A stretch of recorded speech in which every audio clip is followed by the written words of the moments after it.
Hello, YouTube. Yes, I told you before I'm gonna try to be as consistent as I can with these walking and vloggings. So here I am with another walking vlog, walking the trail like I always do every single day. For a combined total of maybe 70, 75 minute walk. Good cardio pace. Keeps my heart rate at around 100, 110 BPM. So, just trying to stay up there. But yeah, Fan Expo is next week, guys. Fan Expo Philadelphia is next week. I will be there. I will definitely be there. So excited for Fan Expo. I mean, you just meet some awesome people. The networking, the connection, the bonding, talking about anime, manga, video games. Yep.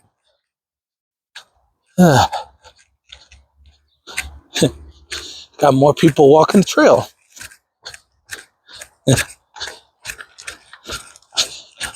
And telling you, like, I feel like every day I see more and more people exercising on this trail. Like, this trail is becoming popular.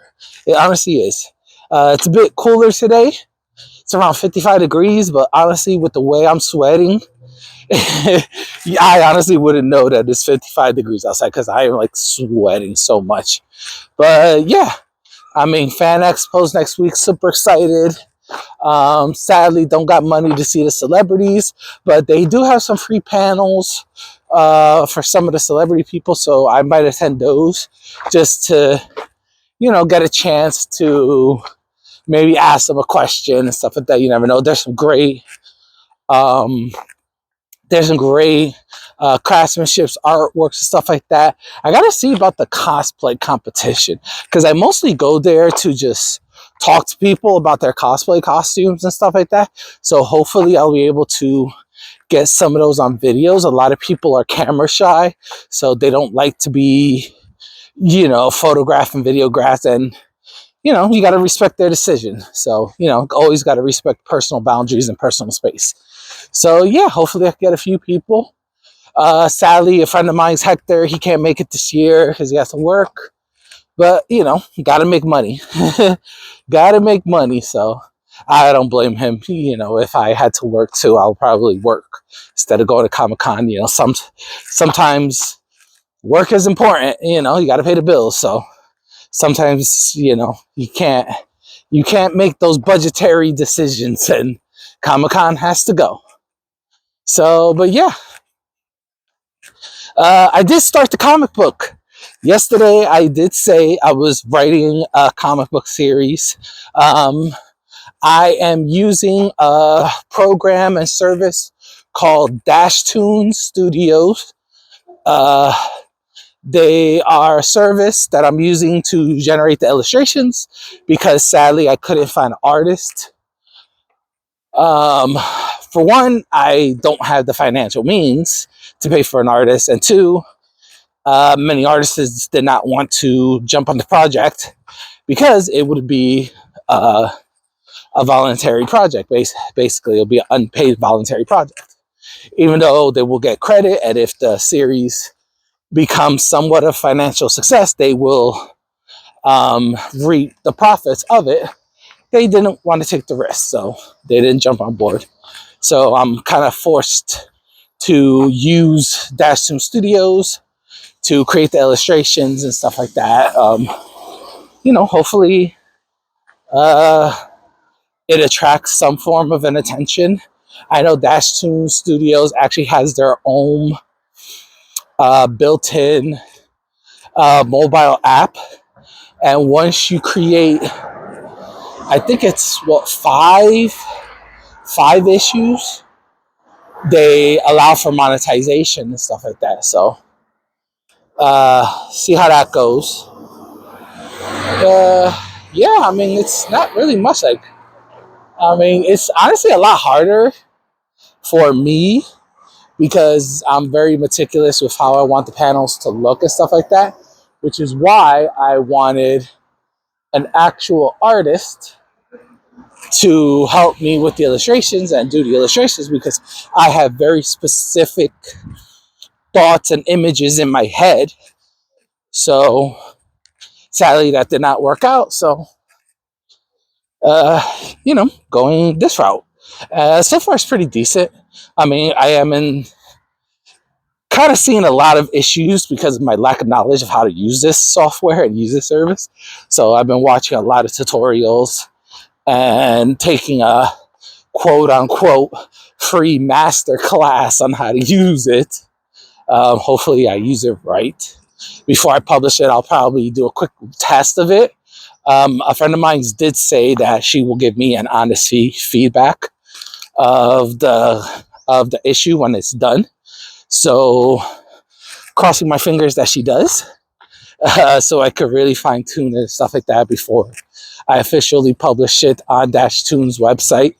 So yeah, I mean, it's really cool, and I'm already seeing like ways that I can incorporate, spin-off characters and side characters. I'm already seeing ways that I can inject and modify my story, because I know yesterday I was talking about how I was afraid to branch out and stuff like that, because the story is sort of based off of my own personal experiences, and I inject a little bit of my own personal experiences into the story.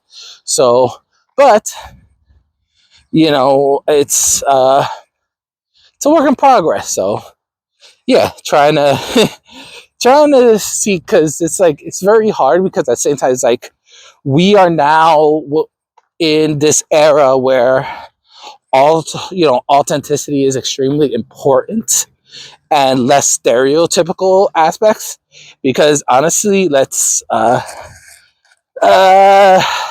wasn't really easy growing up, especially with the stereotypicals. Like all Hispanics were a Mexican crossing the borders, all Hispanics were gang members, drug dealers, cartels. It was hard growing up, because that's honestly how a lot of Hispanics were portrayed in films and the TV shows and stuff like that. So it was like a kind of overexposure of that stereotype.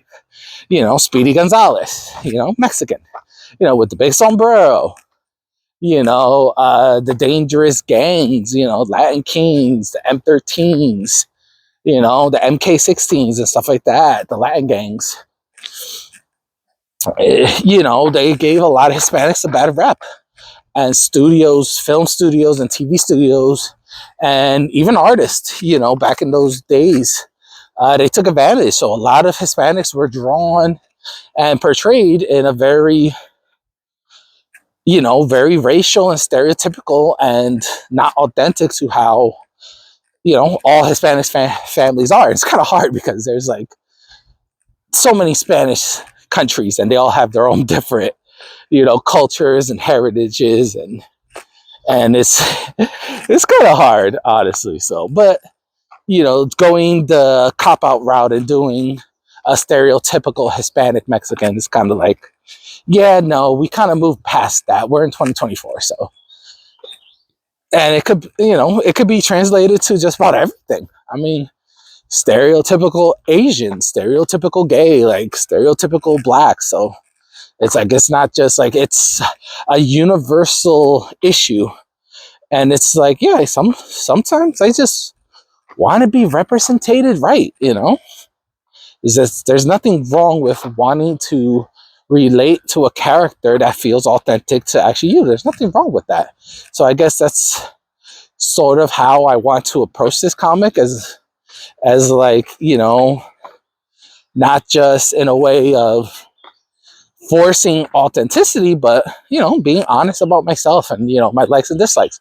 Because just like the main character Yuri, who's a fan of girly anime, sometimes I watch girly anime myself. I'm a big fan of Sailor Moon, Cardcaptor Sakura. They were a part of my childhood. Just like Dragon Ball Z, and just like Mobile Suit Gundam Wing, the Toonami block.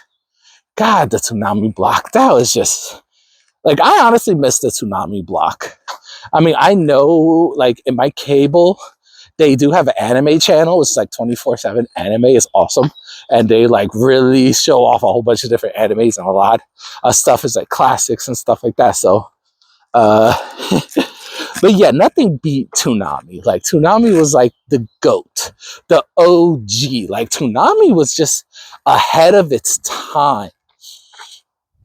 And that's where we got the quote unquote uncensored versions of like the animes that they would show during the daytime. So in Dragon Ball Z, for example, they showed more blood, more gory, more of the gore aspect, more of the blood.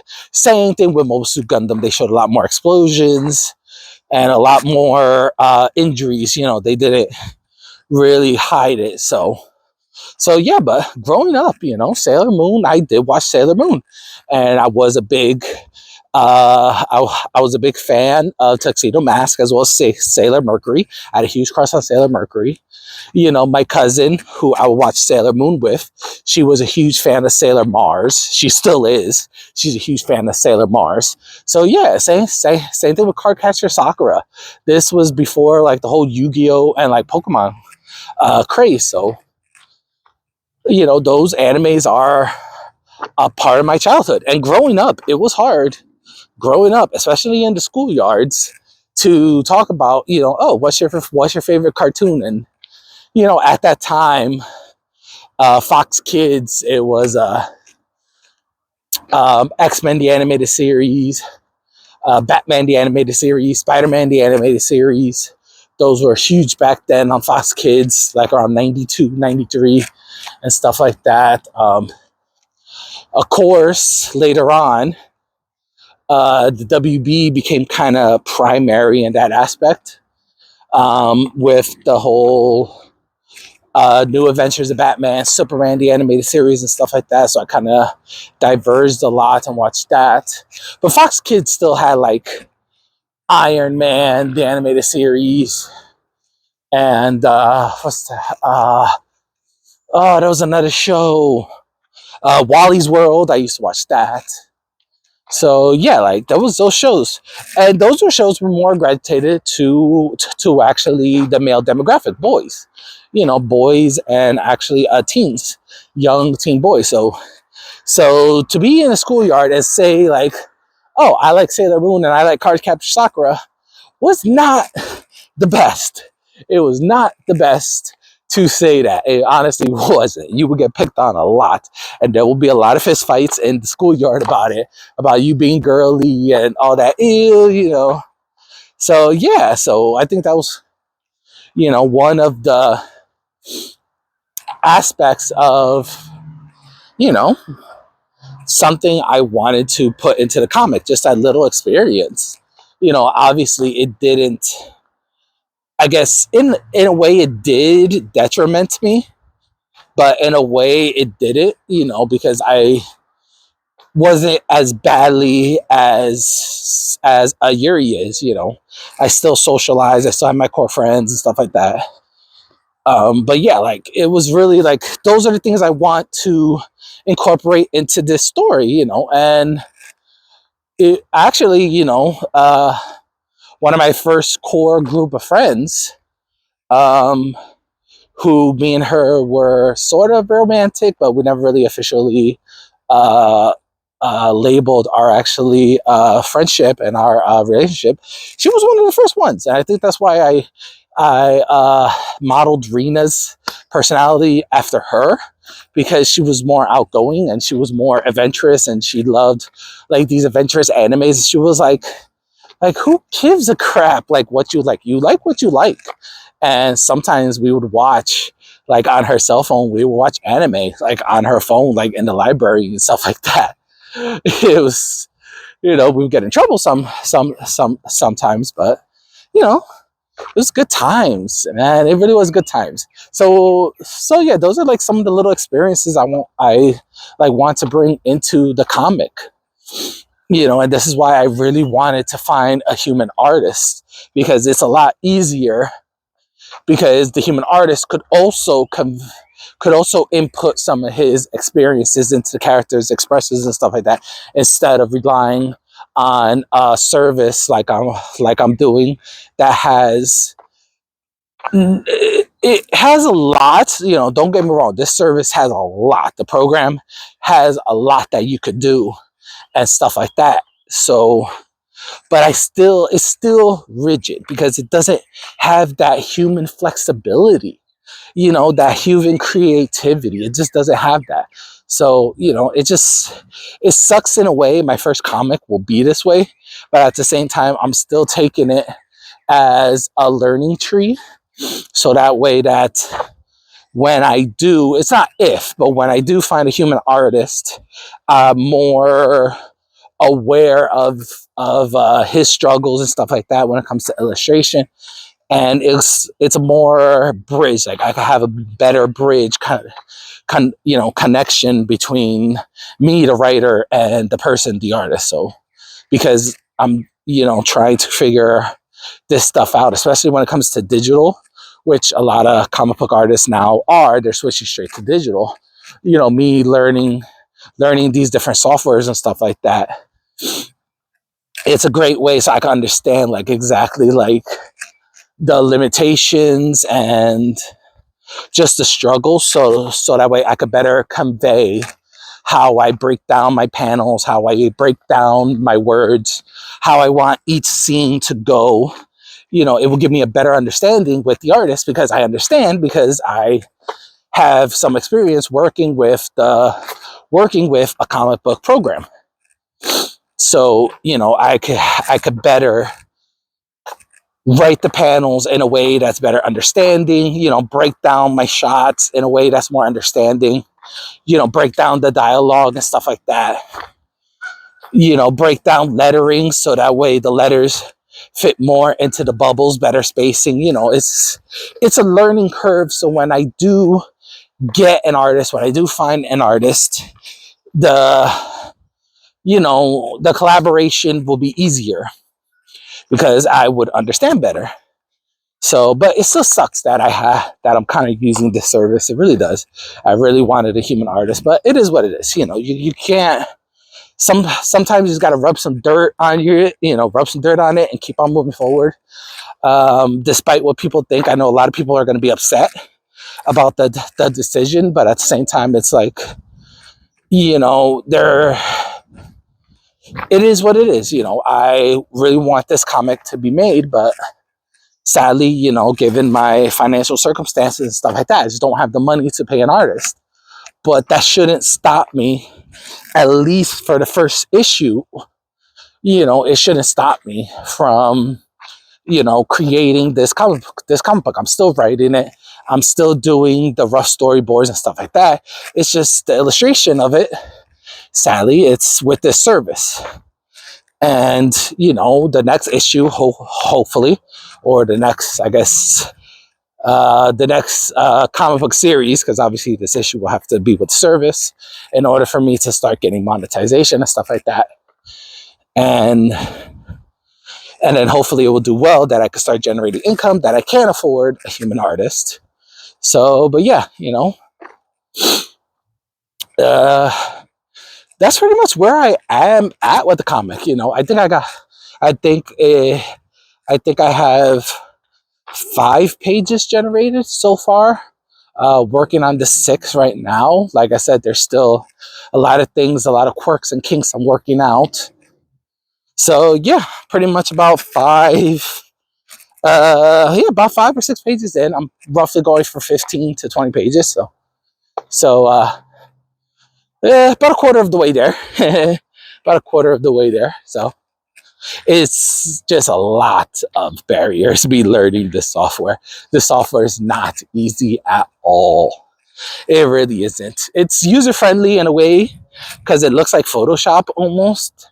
So it's like the basic format, the basic layout. Okay, I'm more familiar with it. So I'm like, okay,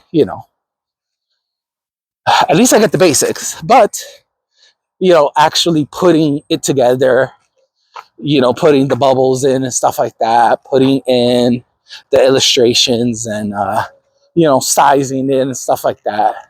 So that's the hard part, making everything fit together in a structure that looks like a comic book. So yeah.